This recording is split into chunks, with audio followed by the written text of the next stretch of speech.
¿Alguna vez te has preguntado qué significa realmente ser carnal según la Biblia? A menudo escuchamos esta palabra en círculos cristianos, pero su significado puede ser confuso. Hoy vamos a desentrañar este concepto y a descubrir por qué es tan crucial entenderlo para nuestro crecimiento espiritual. Vamos a explorar juntos lo que la Biblia dice sobre la carnalidad, no como una etiqueta para juzgar, sino como una herramienta para nuestro propio desarrollo. Comencemos con uno de los pasajes más claros sobre este tema, que se encuentra en 1 Corintios, capítulo 3, versículos del 1 al 3. Aquí, el apóstol Pablo se dirige a la iglesia de Corinto, una comunidad llena de dones espirituales, pero también de muchos problemas, y les dice algo muy directo. Yo, en cambio, hermanos, no pude dirigirme a ustedes como a personas espirituales, sino como a personas carnales, como a niños en Cristo. Les di a beber leche, no alimento sólido, porque aún no podían soportarlo. De hecho, todavía no pueden,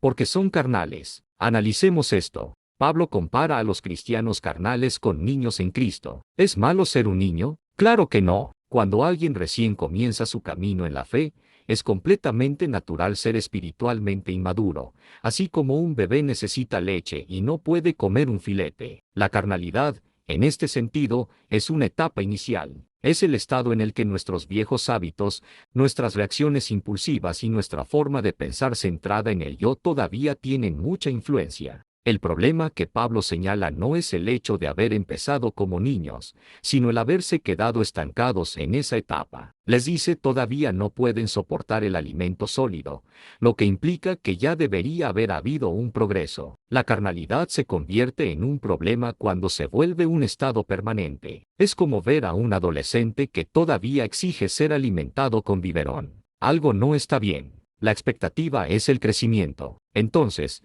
¿cuáles son las señales de esta carnalidad? Pablo mismo nos da la respuesta en el versículo 3 de 1 Corintios 3.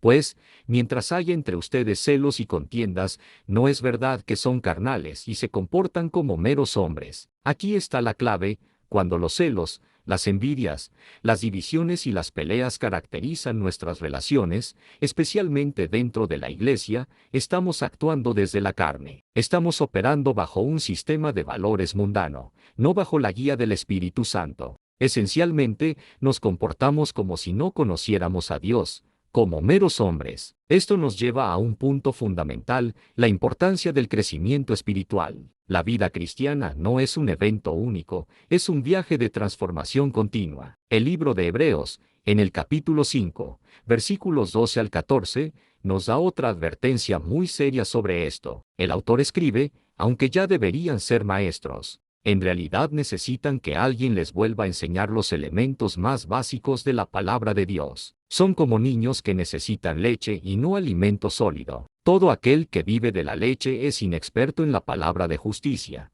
¿Por qué es niño? Esta es una llamada de atención muy fuerte. El autor está diciendo: oigan, por el tiempo que llevan en la fe, ya deberían estar enseñando a otros, pero en lugar de eso, todavía necesitan que les repitan las lecciones más básicas. Estar estancado en la leche espiritual significa ser inexperto en la palabra de justicia. En otras palabras, una persona carnal, aunque sea creyente, no sabe cómo aplicar los principios de Dios a su vida diaria. No tiene el discernimiento para distinguir entre el bien y el mal desde una perspectiva divina, y por eso sigue tropezando con los mismos problemas una y otra vez. La falta de crecimiento no solo nos afecta a nosotros individualmente, sino que también afecta nuestro testimonio y nuestra capacidad para servir a Dios y a los demás. Un cristiano estancado no puede cumplir plenamente el propósito que Dios tiene para su vida. Se convierte en un espectador en lugar de un participante activo en el reino de Dios. Y, lamentablemente,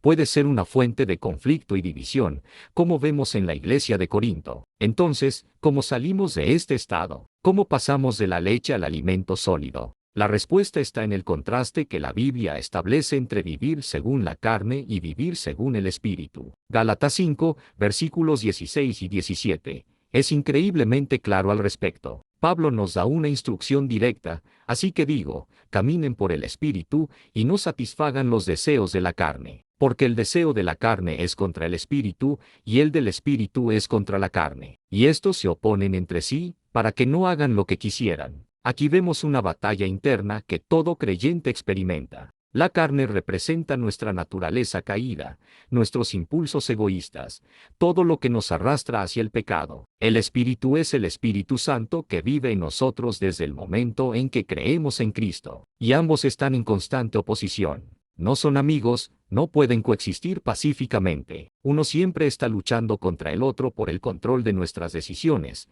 pensamientos y acciones. La clave que Pablo nos da es caminen por el Espíritu. Esto no es algo pasivo. Caminar implica acción, decisión, intencionalidad. Significa tomar decisiones diarias para alinearnos con lo que el Espíritu quiere, en lugar de ceder a los impulsos de nuestra carne. ¿Cómo se ve esto en la práctica? Significa nutrir nuestra vida espiritual a través de la oración, la lectura y meditación de la Biblia, la comunión con otros creyentes y la obediencia a lo que Dios nos muestra. Cuando caminamos por el Espíritu, el resultado es lo que Gálatas 5 llama el fruto del Espíritu: amor, gozo, paz, paciencia, benignidad, bondad, fe, mansedumbre y templanza. Fíjate que estos no son los frutos de nuestro esfuerzo, sino el resultado natural de una vida conectada y rendida al Espíritu Santo. Son la evidencia visible de que estamos madurando y dejando atrás la carnalidad. Por otro lado, cuando nos dejamos llevar por la carne,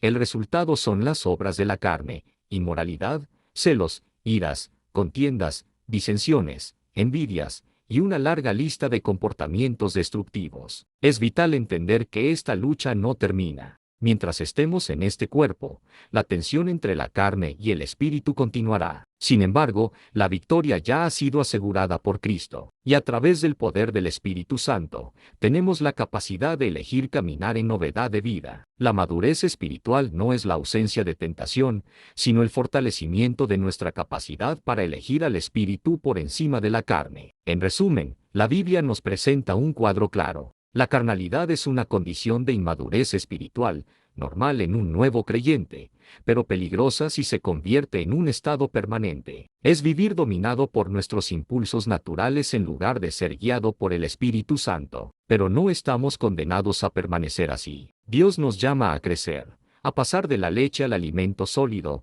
a madurar en nuestra fe. Este crecimiento sucede cuando decidimos intencionalmente caminar por el Espíritu cada día. Es un proceso de rendir nuestra voluntad a la suya, de nutrir nuestra relación con Él y de permitir que su Espíritu nos transforme desde adentro hacia afuera. Al hacerlo, no solo superamos la carnalidad, sino que empezamos a vivir la vida abundante y fructífera que Dios siempre ha deseado para nosotros. Una vida que no solo nos bendice a nosotros, sino que también glorifica a Dios y atrae a otros hacia Él. Espero que esta reflexión te haya sido de ayuda para entender mejor este concepto tan importante. No se trata de sentirnos culpables, sino de ser inspirados a buscar un crecimiento genuino. Si este video te ha aportado valor, te invito a darle me gusta, a compartirlo con alguien que pueda necesitarlo y a suscribirte para más contenido como este. Gracias por acompañarme. Hasta la próxima.